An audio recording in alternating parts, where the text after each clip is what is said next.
Beginning in 2026, close to 47 million older travelers may find themselves facing a new and unfamiliar airport environment. For passengers over 50, long-established travel habits are on the verge of a major shift, as airports implement 8 specific new mandates that are poised to especially challenge senior flyers.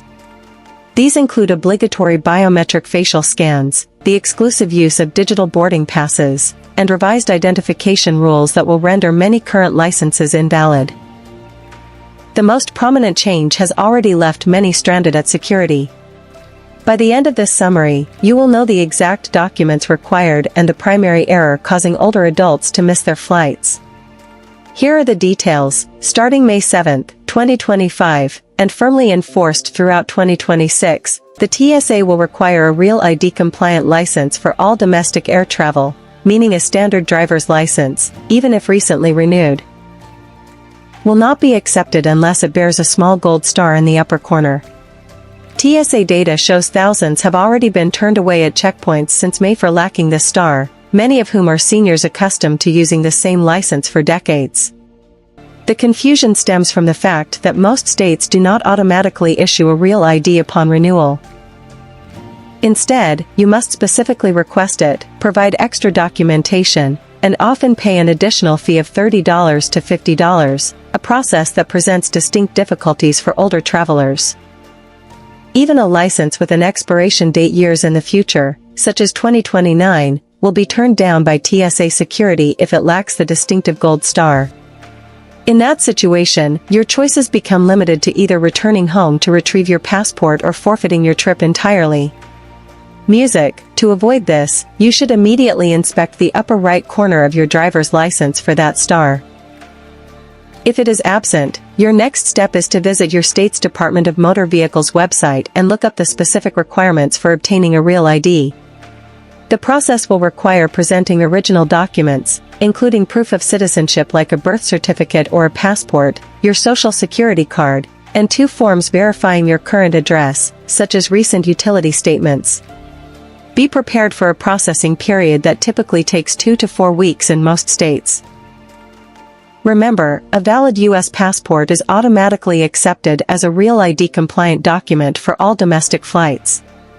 A simple guideline: if your license has no star, you must bring your passport to the airport. A helpful tip is that many state DMVs allow you to begin the Real ID application online, which can significantly reduce your in-person office visit to under 20 minutes. Meanwhile, significant changes are also arriving for international travel. The 7th major update involves Europe's newly tightened passport regulations, which are more stringent than many realize. Anyone planning a European journey in 2026 must pay careful attention, as the entry rules have become notably more complex. European countries now mandate that your passport remain valid for at least 3 months after the date you plan to leave the Schengen zone. However, a second, less-known rule trips up numerous visitors. Your passport must also be issued less than 10 years ago from its date of issuance. This creates a scenario where a passport showing an expiration year of 2027 could still be denied entry in Europe if it was originally issued in 2015, as it would surpass the 10-year age limit. Official U.S. State Department advisories confirm that passengers have already been prevented from boarding flights to Europe due to this decade-old rule, despite their travel documents appearing current. To ensure you are prepared, follow this checklist. First, locate the issue date printed on the second page of your passport in the lower right-hand section. Then, determine the date that falls exactly 10 years after. If that date has already occurred or will occur before your intended travel, you must initiate a renewal immediately. Furthermore, you must calculate a date 3 months beyond your planned return from Europe, as your passport's validity must extend to that point. If your existing passport is in good condition and was issued less than 15 years ago, you can renew it by mail using Form DS-82. Be advised that standard processing takes 8 to 12 weeks, though you can pay an additional $60 fee for expedited service, which reduces the time to approximately 3 weeks. A helpful tip is to take your own passport photo against a plain white background and use the State Department's free online photo tool to format it, saving you the typical $15 to $17 charged at retail stores. However, updated passport rules are only one part of Europe's new travel framework. The sixth significant change involves mandatory biometric screening. Starting in 2026, the European Union will require fingerprint and facial scans from travelers. The EU's new Entry/Exit System, EES, was launched in October 2025 and will be fully active at all European borders by April 2026. This new system will require you to submit fingerprint and facial recognition data at a dedicated kiosk each time you enter the Schengen area, regardless of how frequently you have visited Europe in the past. Its purpose is to digitally record your precise entry and exit dates, thereby enforcing the 90-day visa limit with absolute precision, moving beyond the older, less reliable method of passport stamps. Initial reports from airports using the system indicate that border procedures now take considerably longer, with processing times potentially stretching to 60 or 90 minutes during busy periods, a significant increase from the previous average of 15 minutes. These biometric kiosks can present particular difficulties for older travelers, as fingerprint sensors may not work well with dry skin, arthritis, or unsteady hands. After several failed attempts, individuals are redirected to a manual review line, which further extends the wait. To navigate this, you are advised to arrive at the airport a full 4 hours before your departure to Europe in 2026 to account for the extended immigration process. A practical tip is to apply hand moisturizer before approaching immigration, as dry skin is a common cause of fingerprint scanner errors. If arthritis or a similar condition affects you, it is best to inform the border officer immediately upon your turn so they can provide appropriate assistance. For the facial recognition step, remember to take off any eyeglasses and maintain a relaxed, neutral expression.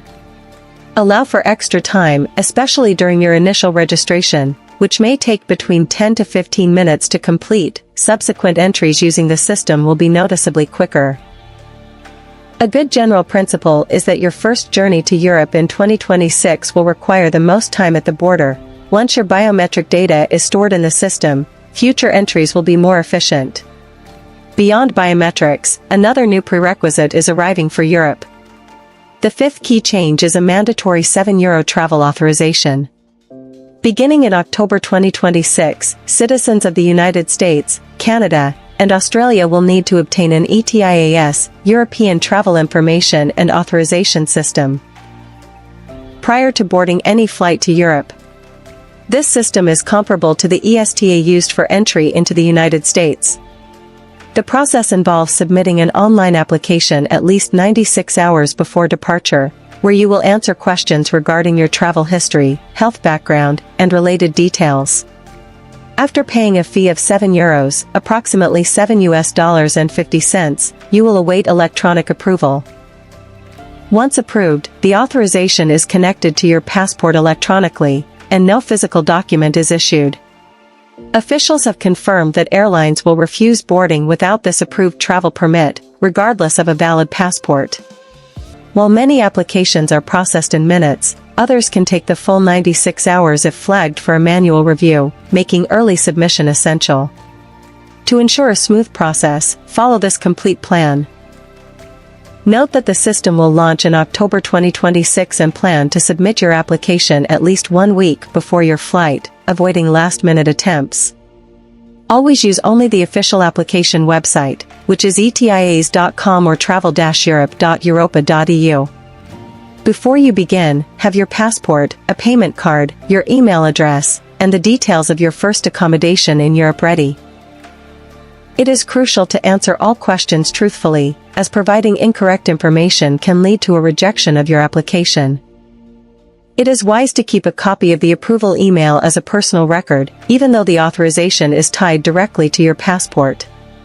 The ETIAS is effective for 3 years or until the expiry date of the passport you used in the application, whichever occurs sooner. An important caution: be aware of fraudulent third-party websites that may charge between $50 to $100 to submit an application on your behalf. The legitimate fee through the official portal is only €7. Always verify that the web address includes europa.eu to confirm it is the authentic site. Now, let's discuss the upcoming shifts in airport security procedures. Music, however, before we continue, this is a key moment to pause if you intend to travel in 2026. Use your phone right now to create a reminder with the following 3 items. Verify real ID status, check your passport's original issue date, and prepare for ETIAS. The next 4 points we will cover relate directly to your experience within the airport terminal and are the primary causes of increased delays, unexpected expenses, and frustration for many older travelers. You have followed the information this far, be sure not to overlook these critical upcoming changes. The 4th major update involves a significant technological upgrade to airport security screening. On a positive note, the Transportation Security Administration is deploying advanced CT, computed tomography, scanners at security checkpoints nationwide throughout 2026. These next-generation scanners create a detailed 3-dimensional image of your carry-on luggage, eliminating the need at many checkpoints to take out electronics like laptops and tablets or your bag of liquids. Consequently, the well-known 311 rule, which limits liquids to containers of 3.4 ounces or less, all fitting into a single quart-sized bag, is being discontinued at airports equipped with this technology. Major hubs such as Atlanta's Hartsfield-Jackson, Chicago O'Hare, and New York's LaGuardia are already operating these units, with the TSA confirming a nationwide rollout plan throughout 2026. Another positive development is a relaxed rule regarding footwear. As of July 2024, most U.S. airports no longer require travelers to remove their shoes during screening, as the enhanced scanners can analyze their contents. This adjustment is especially beneficial for older passengers who may have limited mobility or difficulty bending down. However, it's important to note that this upgrade will not happen everywhere simultaneously. Smaller regional airports may not receive the new equipment until 2027 or later, meaning you must still be ready for conventional screening procedures. To prepare, you should verify whether your departing airport has installed CT scanners by checking its official website before you travel. When in doubt, continue to pack your liquids following the standard 311 guidelines to avoid any potential issues at security. Please maintain your footwear during screening unless a security officer directly instructs you otherwise. You should still empty metal objects from your pockets, as this requirement remains unchanged. If you are enrolled in TSA PreCheck, you will continue to benefit from faster security lanes with fewer item removals. A helpful suggestion: the $78 fee for a 5-year TSA PreCheck membership is a valuable investment for travelers over 50 who fly regularly, as it allows you to keep your shoes on, leave electronics in your bag, and use dedicated, quicker lines. However, one specific packing regulation is becoming more stringent. The 3rd major change is a strict mandate that all lithium batteries must be placed in your carry-on luggage. The TSA now explicitly forbids these batteries in checked baggage. This rule applies to items like power banks, extra camera or laptop batteries, e-cigarettes, and vaping devices.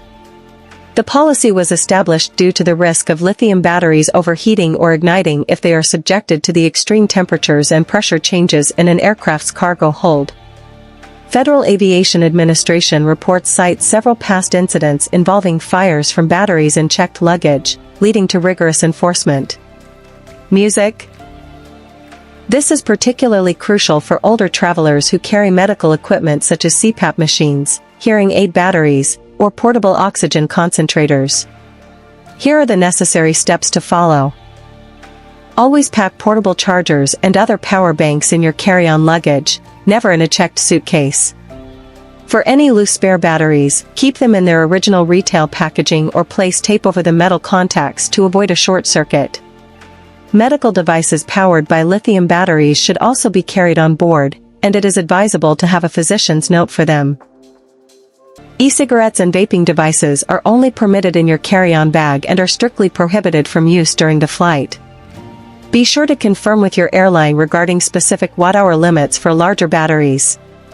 A simple guideline to remember: any item with a rechargeable battery belongs in your carry-on, not your checked baggage. Meanwhile, airlines are becoming increasingly stringent in another area. They are now enforcing carry-on baggage dimensions down to the exact centimeter. Throughout 2026, airlines are intensifying their oversight of carry-on luggage, employing new technology to do so. Music: many carriers are implementing digital measuring scanners at both check-in areas and departure gates. These devices automatically assess your bag's complete dimensions, including wheels and handles, and will flag any item that is even marginally oversized. While budget airlines such as Ryanair, Spirit, and Frontier have used this practice for some time, major full-service airlines are now adopting it as well. Certain airlines are even trialing new fare tiers that only include a personal item, meaning passengers would need to pay an additional fee to bring a standard rolling carry-on. For instance, airlines like Virgin Australia have stated that economy passengers will be restricted to a single bag weighing no more than 17 pounds. Any luggage that exceeds the set size or weight limit will incur a charge of $50 or more to be transported in the cargo hold. The widely accepted maximum carry-on dimensions for most airlines are 22 inches long, 14 inches wide, and 9 inches deep, which must account for every part of the bag, including its wheels and handles. As a result, many luggage pieces that previously passed inspection are now considered oversized under these strict measurements. To avoid issues, you should take these steps before traveling. Carefully measure your bag at home with all its external components included, and weigh it using an inexpensive travel scale, which can be purchased online for under $15. Music: it may be wise to invest in a compact, well-organized personal item bag that fits the typical underseat dimensions of approximately 18 by 14 by 8 inches. Music: using packing cubes can help condense your clothing to make the most of the available space. Always review your specific airline's baggage policy on their official website within 48 hours of your flight, as regulations differ between carriers. Note that soft, flexible luggage often fits more easily into sizing bins than rigid hardshell suitcases. A useful tip is to take a photograph of your bag successfully fitting into the airport's sizing gauge. This provides evidence if you face a challenge about its size on a later leg of your journey. However, the most significant shift for older travelers may be the final item. The foremost change involves biometric facial recognition, which is rapidly becoming standard procedure. By 2026, biometric facial recognition technology is set to become a standard feature at most major U.S. airports. Through a partnership with Clear, the TSA is installing electronic verification gates at more than 30 airports, with plans for a nationwide expansion throughout the year. The system works by having a camera quickly scan your face and match it to the photo on your ID and your flight details, granting verification within seconds. A green light allows you to proceed directly to security without presenting physical documents. It is important to know that, according to regulations, you retain the right to decline this scan and instead request a traditional, manual ID check. However, choosing this opt-out path will typically place you in a much slower line, potentially adding 60 to 90 minutes to your wait at peak times. While the TSA states that biometric data is deleted immediately after verification, some privacy advocates express concerns about data retention. Your alternatives are to clearly state, "I would like to opt out of biometric screening," and then plan for a significantly longer processing time, arriving at the airport 3 to 4 hours early. To use the facial scan efficiently, remove glasses and hats, maintain a neutral expression, and look directly at the camera. Consider updating your passport photo if your appearance has changed substantially. If the system fails to recognize you after 3 attempts, you will be redirected to a manual check regardless. For the most efficient experience, enrolling in TSA PreCheck for $78 every 5 years provides access to expedited lines where manual ID verification remains standard, offering a balance of speed and personal preference.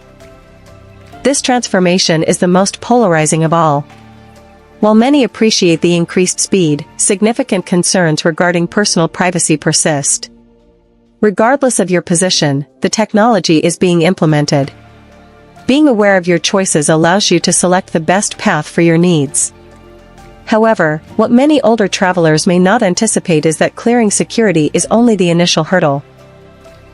A completely separate and unadvertised set of airline policies comes into play once you are airborne, particularly regarding health crises at high altitude. Reported medical emergencies during flights have risen notably in recent years, and an airline's protocol in these situations can determine whether an event is a manageable incident or results in a financial burden of $20,000 or more. Understanding the new airport procedures is of little help if a medical situation interrupts your journey after takeoff. Therefore, be sure to watch our follow-up guide, which details what carriers typically do not disclose about onboard health emergencies and identifies the crucial document that can provide essential protection. After all your careful preparation, don't let an unexpected in-flight event undermine your plans. We look forward to continuing this important discussion with you there.